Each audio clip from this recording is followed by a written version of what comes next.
இருந்தாலும் தானு சார் சொன்னதான் நான் தானு சார் இருக்க சொன்னேன். அதாவது சார், நான் எனக்கு இப்போ 60 வயசு ஆயிடுச்சு. இந்த 60 வருஷத்துல நான் மிகவும் வேதனை அடைந்த சமயம் நேற்று தான். மிகவும் என்னோட மனவேதனை அவ்வளோ வேதனை. ஏன்னா, என்னுடைய தாய் தந்தையை என் கூட பிறந்தவங்கள எதிர்த்து நான் நிற்கும்போது என்ன மாதிரியான ஒரு மனக்கஷ்டத்தில் இருந்தனோ, அந்த மனக்கஷ்டத்தில் தான் நான் நேற்று இருந்தேன். என்னை விட தமிழ் திரைப்பட தயாரிப்பாளர் சங்கத்துக்கு நன்மை செய்தவருக்கு வேற யாருமே இருக்க முடியாது. வேற யாரும் எந்த தயாரிப்பாளர் இருக்க முடியாது, எந்த நிர்வாகியும் இருக்க முடியாது, இன்னைக்கு இருக்கிற நிர்வாகி இருக்க முடியாது, இதுவரைக்கும் இருந்த நிர்வாகி இருக்க முடியாது. அவ்வளோ மிகச்சிறந்த நன்மைகளை நான் பண்ணேன். நான் அவங்களுக்கு சொன்னேன், நான் ஒரு வாளா இருக்கேன். இந்த தமிழ் சினிமா எப்போல்லாம் மிக சிரமமான இடத்துக்கு எங்களை பயன்படுத்திங்க. உங்களுக்கு யாரெல்லாம் எதிரியோ அவர்களை எதிர்ப்பதற்கு எங்களை பயன்படுத்திங்க அப்படின்னு நான் சொன்னேன். அவங்க காலடியில் போய் உட்காந்துருந்தாங்க. அவங்களுக்கு எந்த யூகமும் இல்லாமல் அவங்க அழைத்த போதெல்லாம் நாங்கள் அந்த மேடை அவங்ககிட்ட போய் உட்காந்துருக்கோம். நாங்கள் போய் உட்காந்து பல நாட்கள் அவங்க யாரும் இல்லாமல் திரும்பி வந்திருக்கோம். பல மணி நேரம் காத்திருந்திருக்கோம். அதை பற்றி எனக்கு எந்த கவலையுமே இல்லை. என்னை பொறுத்த வரைக்கும் தமிழ் சினிமா ஒரு சரியான திசையில் நோக்கி போடணும். அதுக்கு தமிழ் திரைப்பட தயாரிப்பாளர் சரியாக இருந்தால் தான் நல்லா இருக்கும்னு நான் நினச்சேன். ஆனால் அவங்களுடைய புரிதலின்மை அதுக்கு மேலே நான் ஒன்றும் பண்ண முடியாது. ஒன்றா நான் நீங்கள் சொன்னதுக்கு நிச்சயமாக நான் ஒத்துழைக்கிறேன். நீங்கள் அவங்க மேடையில் எல்லா தயாரிப்பாளரும் கூப்பிடுங்க, நான் வரேன். நான் ஏதாவது தவறு பண்ணியிருந்தேன்னு சொன்னீங்கன்னா அந்த கடமை நான் திருத்திக்கிறேன். இது தவறுன்னு நீங்கள் சொன்னீங்கன்னா, நீங்கள் பண்ண தவறுன்னு சொன்னீங்கன்னா நான் திருத்திக்கிறேன். உங்களோட பிரச்சனையை அது நீங்கள் பார்த்துக்கணும். திரைப்பட தயாரிப்பாளர்கள் இரண்டா இருக்கீங்கன்னா நீங்கள் ஒன்றா சேர்க்கறதை நீங்கள் பார்த்துக்கணும். நீங்கள் இவங்கள ஒர்க் பண்ணக்கூடாது, இவங்களோட ஒர்க் பண்ணக்கூடாது, அந்த பிரச்சனைக்கு எங்களால் பண்ண முடியாது. ஏற்கனவே எங்களுக்கு நிறைய கெட்ட பேர் இருக்குது. பெப்சிக்கு நிறைய கெட்ட பேர் இருக்குது. அதை நிறுத்துகிறோம், இதை நிறுத்துகிறோன்னு. அப்போது நாங்கள் எங்களை அடியாளாக பயன்படுத்துகிற வேலையை விட்டுட்டு எங்களை ஒரு போராளியாக பயன்படுத்தி இன்னைக்கு தமிழ் சினிமா எந்த நிலையில் இருக்குது, அதை எதிர்கொள்ளக்கூடிய இடத்துல தயாரிப்பாளர் இருக்காங்களா? நீங்கள் நல்லா யோசிச்சு பாருங்கள். இன்றைக்கி நாங்கள் போராடி பல விஷயங்களை இன்றைக்கி கொடுத்துருக்கோம். அதில் சைன் பண்ண கூட அவங்களுக்கு மனசு இல்லை. என்ன ஒரு இயக்குனர் இன்னைக்கு மேடையில் இருக்கார் பேரரசு, நீங்கள் கேட்டு பாருங்க. அந்த ஒப்பந்தத்தை வாங்குவதற்கு எவ்வளவு நாட்கள் நாங்கள் அவங்களோட சண்டை போட்டுருக்கோம் உங்களுக்கு தெரிஞ்சிருக்காது. ஒரு இயக்குனர் ஒரு படத்தை ஆரம்பிப்பதுக்கு முன்னாடி எவ்வளோ நாள் ஷூட்டிங் இருக்குது, என்ன பட்ஜெட்டில் படம் எடுக்க போகிறார், எத்தனை நாள் அவர் எடுக்க போகிறார், எங்கே எடுக்க போகிறார், அது என்ன ஆர்டிஸ்ட் வேணும், என்ன கலைப்பொருட்கள் வேணும், எல்லா டீட்டெயிலும் கொடுத்து அந்த நாட்களுக்குள் அவர் படத்தை முடிக்க வேண்டும். அவர் கேட்ட அனைத்தையும் தயாரிப்பாளர் செய்து கொடுத்திருந்தால், அந்த நாட்களுக்குள் அந்த பட்ஜெட்டுக்குள் படத்தை முடிக்கவில்லை என்றால் இயக்குனர் சம்பளத்திலிருந்து கூட பிடித்துக் கொள்ளலாம்ங்கிற அக்ரிமெண்ட்ல நான் கையெழுத்து போட்டு கொடுத்துருக்கோம் சார். இந்த நூற்றாண்டு தமிழ் சினிமாவில் இது நடந்திருக்குமா?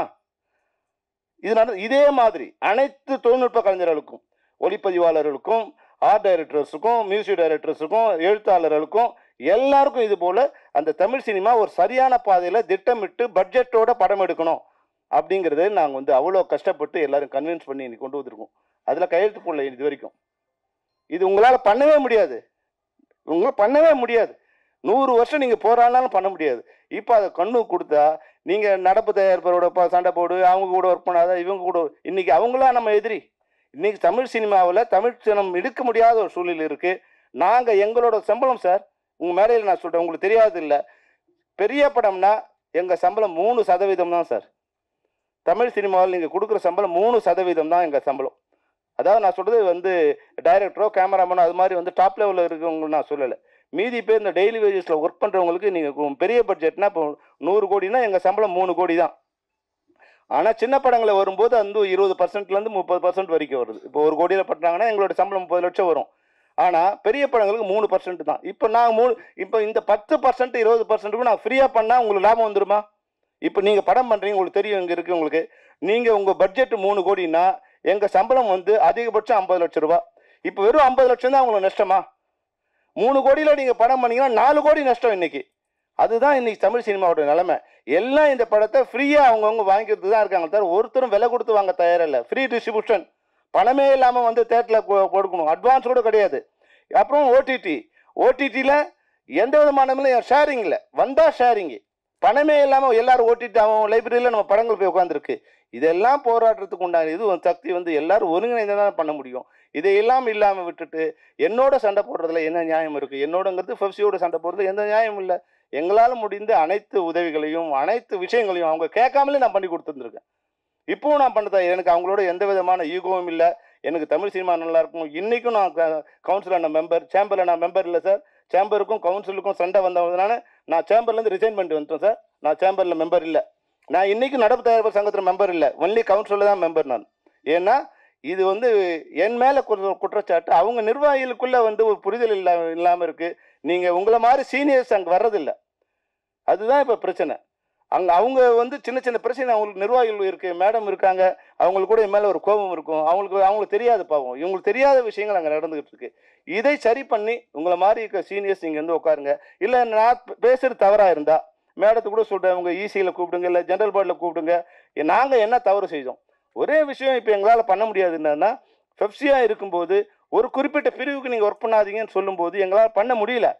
300 ப்ரொடியூசர்ஸ் இருக்கும்போது 300 ப்ரொடியூசர் இங்கே ஒர்க் பண்ணக்கூடாதுன்னு சொன்னீங்கன்னா அது இப்போ நடக்காது. அப்புறம் வந்து ஆர்டிஸ்ட் மேலே நீங்கள் வந்து ஒத்துழையாமை பண்ணும்போது அது ஒரு தடவை என்ன பண்ணலாம், தொடர்ந்து பண்ணும்போது எல்லா ஆர்டிஸ்டோடும் எங்களுக்கு தகராறு வருது, எல்லாருக்கிட்டையும் எங்களுக்கு கெட்ட பேர் வருது. அப்புறம் நாங்கள் யார்கிட்ட போய் ஒர்க் பண்ண முடியும்? அப்போ நீங்கள் உங்கள் ப்ரொடியூசர்ஸ் மெம்பரை நீங்கள் கூப்பிட்டு அதை பண்ணியிருந்தீங்கன்னா இந்த பிரச்சனையே இல்லை. இது வேணால் நான் எப்போ கூப்பிட்டாலும் தானு சார் சொன்னார் மேடையில். நான் கூட எனக்கு மேடம் சொன்னதுலேருந்து ரொம்ப மன வருத்தம் என்னன்னா, மற்றவங்களாம் சினிமாவை காயப்படுத்துகிறாங்க, நம்ம இதை பற்றி பேசவே கூடாதுன்னு நான் வந்து 6 மாதம் இது வரைக்கும் பேசவே இல்லை சார். சரி என்ன திட்டாலும் பரவாயில்லன்னு. ஆனால் அது திட்டத்தை அவங்க என்ன பண்ணுறாங்க, ஒரு அளவுக்கு நம்ம பேச நம்மளோட மௌனம் அவங்களுடைய குற்றச்சாட்டு வந்து நான் சம்மதம் தெரிவித்த மாதிரி ஆயிடுது. அதனால தான் நான் வந்து நேற்று வந்து அந்த ப்ரெஸ் மீட்டில் என்ன நடந்ததுன்னு சொல்ல வேண்டிய ஒரு கட்டாயத்துக்கு நாங்கள் உள்ளாக்கு. இது வரைக்கும் வந்து மிக கேவலமாக ப்ரொடியூசர் கவுன்சில் லெட்டரில் இருந்தே கூட என்ன பொய்யான குற்றச்சாட்டுகளை விமர்சிச்சு அரசுக்கும் எனக்கும் வந்து ஒரு பிளவு ஏற்படுத்த முயற்சி என்னென்னவோ அவங்க பண்ணுற அவங்க தரத்துக்கு இறங்கி எல்லாமே பண்ணாங்க. அதனால அதையெல்லாம் கூட நான் இது பண்ணல. இப்போ நாங்கள் ஏதோ ஒரு முயற்சி போட்டுருவோம். எங்களுடைய தொழிலாளர்களுக்கு அவன் வந்து கூலியாக இல்லாமல் அவன் வந்து ஒரு தொழிலாளராக மாறணுங்கிற ஒரு முயற்சிக்கு நாங்கள் ஏதோ பண்ணும்போது அதுக்குள்ளே வந்து அதில் ஏதோ ஒரு மிஸ்டேக் இருக்க மாதிரி வந்து பண்ணி அது என்னுடைய இமேஜை இல்லை என்னுடைய சுயமரியாதையை இல்லை என்னோட ஒழுக்கத்தை அது குறைக்கவோ அதுக்கு சீர்கேடு நினைக்கும் போது தான் நான் பதில் சொல்ல வேண்டிய அவசியம் வந்தது. நான் வந்து ஒன்று மட்டும் என்னால் சொல்ல முடியும் சார். நான் பணம் இல்லாமல் இருக்கலாம், இன்றைக்கி படம் இருக்கலாம், ஆனால் சுய ஒழுக்கத்தில் என்னை விட எவனும் இங்கே வந்து உயர்ந்தவனில்லை. என் சுய ஒழுக்கம் அவ்வளோ சுத்தமானது, அவ்வளோ நியாயமானது என்னோடய சுய ஒழுக்கம். அதனால் என் சுய ஒழுக்கத்திலையோ என்னுடைய கேரக்டரையோ அசார்னேட் பண்ணும்போது அது எல்லாத்தையும் விட எனக்கு அதுதான் பெருசு. என் பதவி, என் உயிர், என் சினிமா, என் குடும்பம் எல்லாத்தையும் விட என்னுடைய சுயமரியாதை தான் எனக்கு பெருசு. என்னுடைய சுய ஒழுக்கத்து மேலேயும் என்னுடைய நன்னடத்தை மேலும் யாராவது வந்து கல்லெறிஞ்சாங்கன்னா நான் அதை திருப்பி அடிப்பேன். அதுதான். ஏன்னா இன்னைக்கு கல்லன் வந்து நான் முதல்ல அவர் மேடையில் பேசும்போது சொன்ன வாசகம் இன்னும் ஞாபகம் இருக்கு. கல்லெறிந்தார்கள் வீடு கட்டினோம், தீ வைத்தார்கள் விளக்கேற்றோம், வெளிச்சம் வந்தது.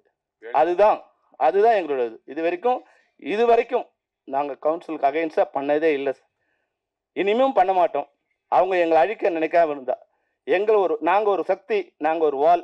இந்த வாளை வச்சு அவங்க எதிரி அடிச்சுக்க போகிறாங்களா இல்லை அவங்களே வெட்டிக்க போகிறாங்களா அவங்க தான் முடிவு பண்ணிடணும். நீங்கள் தான் எங்களுக்கு வழி சொல்லணும். நன்றி, வணக்கம்.